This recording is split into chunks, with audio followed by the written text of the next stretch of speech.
जैसे ही हजरत उस्मान रज़ी अल्लाह अन्हु मुसलमानों के तीसरे खलीफा बने, मुसलमानों की आपस में एक ऐसी बहस शुरू हुई जिससे पहली बार पूरी मुसलमान उम्मत के टूटने का खतरा था, क्योंकि ये बहस किसी और बात पर नहीं बल्कि दुनिया की सबसे बड़ी किताब पर थी, कुरान।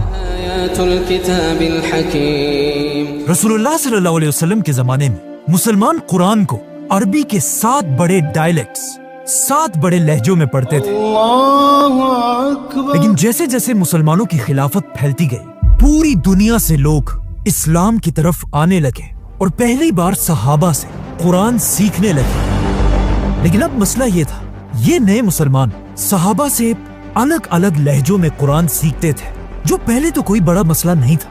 लेकिन आहिस्ता आहिस्ता कुछ नए लोग अपने लहजे को सही कहने लगे और दूसरों के लहजों को गलत, और हालात इतने खराब हुए कि कुछ मुसलमान कुरान के इन लहजों की वजह से एक दूसरे को काफिर कहने लगे। इसी तरह ये बहसें बढ़ती गई और तीसरे खलीफा हजरत उस्मान के दौर में अपनी पीक पर पहुंचे। हजरत उस्मान के दौर में मुसलमानों ने ये सारा इलाका फतह कर लिया था और अब मुसलमानों की फौज तेजी से अजरबैजान की तरफ बढ़ रही थी। लेकिन वहीं अजरबैजान में जब एक दिन मुसलमानों की फौज नमाज के लिए खड़ी हुई, नमाज के फौरन बाद मुसलमानों की फौज की आपस में एक बहुत ही खतरनाक बहस शुरू हुई, जिसमें मुसलमान एक दूसरे के कुरान पढ़ने के तरीके को गलत कहने लगे और सिर्फ अपने लहजे को असल कुरान कहने लगे।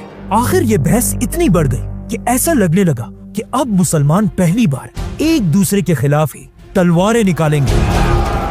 लेकिन मुसलमानों की इस फौज में एक बहुत बड़े सहाबी भी मौजूद थे, हुज़ैफा बिन यमान रज़ियल्लाहु अन्हु। जब उन्होंने मुसलमानों को इस तरह लड़ते हुए देखा, वो इस बात से डरने लगे कि कहीं आगे जाकर मुसलमान फिरकों में ना बढ़ जाए, तो वो इस जंग को छोड़कर तेजी से वापस मदीना में खलीफा उस्मान रज़ियल्लाहु अन्हु की तरफ रवाना हुए। और मदीना पहुंचते ही अपने घर जाने के बजाय वो सीधा हजरत उस्मान के पास पहुंचे और उनसे कहा, या अमीरुल मोमिनीन।